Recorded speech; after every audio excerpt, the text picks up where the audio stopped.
Yes, lads and ladies, welcome back to Lily White Lane. Hope you're all okay. Hope you're doing well. And today we're going to be previewing Tottenham Hotspur versus West Ham United, the Premier League fixture that does take place Sunday afternoon live on Sky Sports. But before we get into the video, make sure if you're new here to smash that subscribe button, hit the like button as hard as you possibly can, and tap that notification bell so you don't miss an upload. On the content side of things, you can expect to see all kinds of Tottenham Hotspur content, whether it be match previews, reviews, player ratings, predicted lineups, the whole shebang. So make sure to smash that subscribe button. And without further ado, let's get right into the video.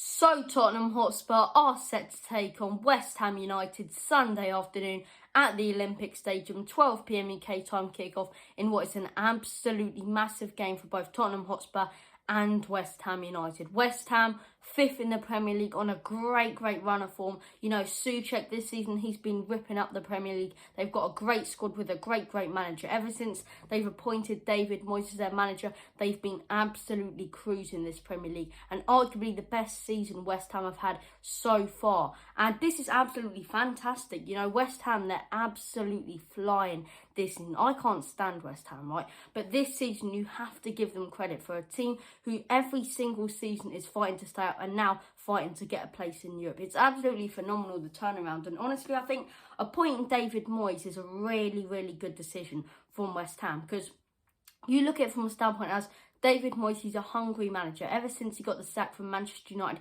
he's tried to build himself back up, and he's kept on building, coaching more and more different teams until now he's kind of gotten back to that big time job at West Ham United. He's really proven to everyone, hey, I'm still in the race, I'm still a good manager. And so far, he's been phenomenal for West Ham United. I hate admitting it because I can't stand West Ham, but he's done really well for them. And on the other hand, Jose Mourinho, you know, as much as we sometimes say it's the players to board, he has been really struggling with Tottenham Hotspur this season. So I think if we can take 3 points out of this game, it'd be absolutely fantastic. And honestly, this may sound a little weird, but if we can take a point out of this game, I'll be pleased, right? Because you look at our next few fixtures, Crystal Palace, Wolfsburger again next Wednesday. Loads of people said Mourinho would never get us playing European nights on a Tuesday or Wednesday. Well, that proved you wrong, didn't it? That made you eat your words. So Mourinho will be playing in the Europa League next Wednesday. So we've got Crystal Palace as well coming up. You know, Burnley as well at home. We've got some easier fixtures coming up. Crystal Palace at home as well. This is our only away fixture in the next few. So this one is absolutely massive. And we can take 3 points out of this. This game will change around our season. If we can take 3 points, our season can go from 0 to hero. Our season can go from being an absolutely awful season to being a fantastic season where Tottenham Hotspur get top 4, win the Europa League and win the Carabao Cup. Because the whole reason we brought in Jose Mourinho was to win us trophies. We're excelling in the Europa League. We're excelling in the Carabao Cup. We're in the final of that. And Europa League as well, you know, there's a second leg to play against Wolfsburg, but let's admit it, beating them 4-1 on away goals. I get it's not at their home stadium, but it counts as away goals. So 4 away goals, right? 4 away goals in the round of 32. Don't matter really what happens in the next leg. We are going into the round of 16. Unless they pull off some sort of miracle, the biggest miracle since Jesus, you know, we are going to that round of 16. And the road to the Gdansk has begun. You know, I honestly think this season's Europa League is possible for Tottenham Hotspur to win. It's a trophy that would do us absolutely fantastic. And for me, no matter what happens in the Premier League, if we win that Europa League, everything is forgotten about. That 1-0 loss to Brighton, that 1-0 loss to Chelsea, the 3-1 against Liverpool, the 3-1 against City, everything is forgotten about. Because you look at this competition and you see, right, there's a lot of good teams. You've got the likes of Manchester United, AC Milan, even Rangers as well under Steven Gerrard. They're doing really well. You've got all these good teams, even Arsenal as well, if they make it through. Benfica, Real Sociedad, some really good teams in this competition, honestly. And I think if we can cruise past this competition and get into that round of 16, and if we can draw the easiest match possible, because honestly, I think it's fantastic to get an easy match. But then again, you look at it in the round of 16 and you think, if we can draw a big time club, if we can draw big in the round of 16, we can excel, because it just goes to showing that Carabao Cup as well. You know, beating Chelsea in that round of 16 gave us a massive confidence boost for me. You know, started off the season, we weren't that great, but when we beat Chelsea, that just changed around our season. Ever since then, last year as well. We beat the likes of Manchester United 6-1, you know, fantastic result, absolutely brilliant. We did that after the Chelsea game as well. You've got to remember that one was after the Chelsea game. So it was the Arsenal 2-0, the City 2-0, all these big results as well that we managed to get last year. So for me, this game can really change around our season. And I think when it comes to the lineup, we must go strong. So getting on to the predicted lineup, in goal, there's only one person and one person only, Hugo Lloris. That save that he made against Wolfsburg. That was brilliant, wasn't it? Like, that was going in. He really had to stretch out, like Stretch Armstrong over here. Brilliant save, you know, pushes it up to the crossbar, and that was absolutely fantastic. So he starts, and he needs to prove himself as well in the Premier League that Hugo Lloris is still one of the top tier keepers, one of the best keepers in the world, World Cup winning captain for France. And I think this summer Hugo Lloris will be leaving Tottenham Hotspur. So I really hope, you know, this last season that he possibly has at the club, he can really turn up, perform and do well, and basically, and even win us a trophy. Hopefully, I'd love to see Hugo Lloris lifting up that Carabao Cup or that Europa League, or even Harry Kane lifting it up. We don't know who would be captain for those games, but it's most likely to be Hugo Lloris. But for me, Hugo starts in goal. You know, no Joe Hart. I kind of like Joe Hart, honestly. He hasn't done that bad for Tottenham Hotspur. But if you're not good enough for Burnley, you're not going to be good enough for Spurs. So Hugo starts in goal. As of our two centre-halves, it's a real tough one, because the issue is with our defence, there's no consistency, right?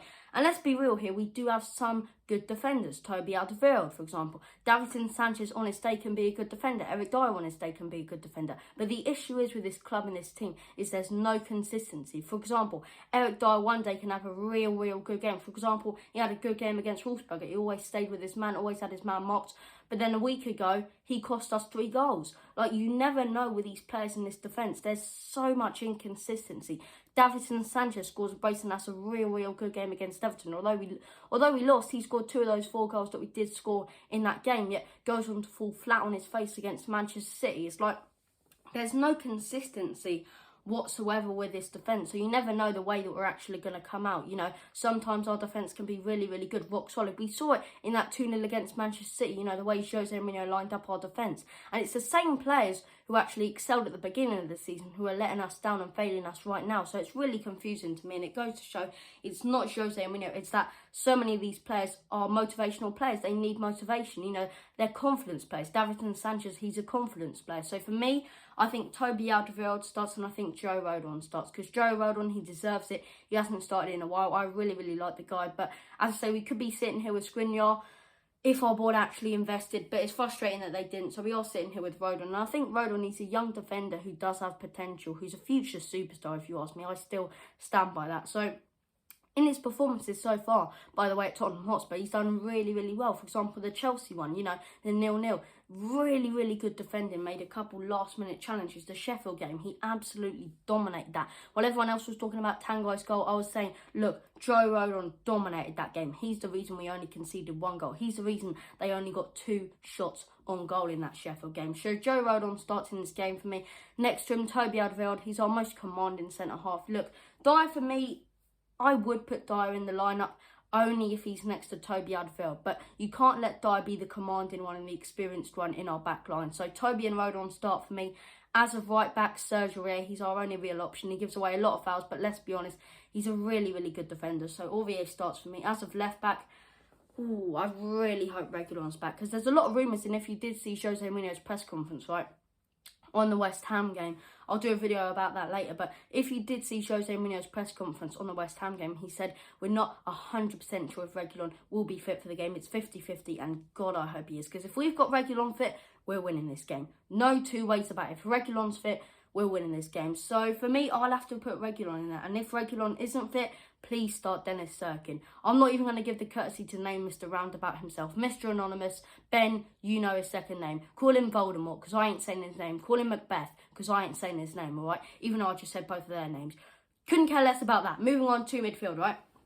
This one's kind of obvious. Højbjerg holding up that midfield. Obviously, he did get rested midweek. So for me, Højbjerg starts, you know, resting him in that Wolfsburg game was so important, because he's that commanding midfielder who starts so many games, and I was really scared that he wasn't starting that game, but he needed to actually have some rest, and it goes to show he is the centrepiece to the Jose Mourinho defensive philosophy. So we need Højbjerg in there. As of next to him, it's a real tough one, but I'd have to go with Winks.